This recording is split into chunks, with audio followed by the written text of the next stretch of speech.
আবার একটি নতুন ভিডিওতে আপনাদের সবাইকে স্বাগতম। আজকে আমি যে প্ল্যান্টে আসছি, যে প্রজেক্টে আসছি সেটা হচ্ছে যে অসময়কালীন সবজির বাগান।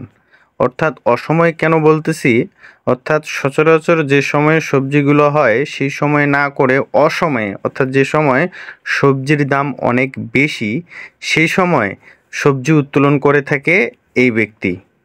অর্থাৎ এই বিষয় নিয়ে আমি সম্পূর্ণ একটা ভিডিও নিয়ে আসব, তবে এতটুক আমি জানাই রাখি যে অসময়ে ইনি হচ্ছে যত প্রকার সবজি রয়েছে, যত প্রকার বলতে করলা, পটল, বরবটি, বাঁধাকপি, তারপরে হচ্ছে আপনার লাউ, টমেটো, পেঁয়াজ, রসুন সব কিছুই চাষাবাদ করে এবং এগুলো এখান থেকে বাজারজাত করে। উনার এখানে পরিমাণ রয়েছে মোটামুটি 15 কাঠা, অর্থাৎ 33 শতকের মতো জমি রয়েছে।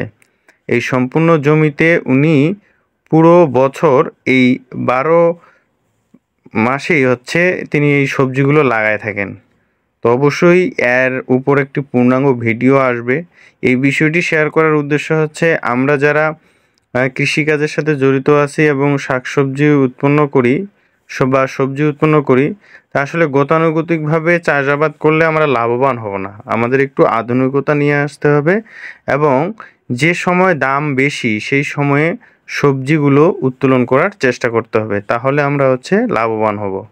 এভাবেই হচ্ছে আমরা কৃষিতে কাজ করলে অনেক টাকা ইনকাম করতে পারবো। তাছাড়া গতানুগতিকভাবে করলে আসলে তেমন কোনো লাভ আমরা করতে পারবো না। তো যাই হোক, সবাই ভালো থাকবেন, সুস্থ থাকবেন এবং এই বিষয় নিয়ে সম্পূর্ণ একটা আমি ভিডিও অবশ্যই সেই ব্যক্তির সাথে আমি করব। এটা জাস্টকে সিম্পলভাবে পরিদর্শন করতে গিয়েছিলাম এবং আমাকে অনেক ভালো লেগেছে। ধন্যবাদ।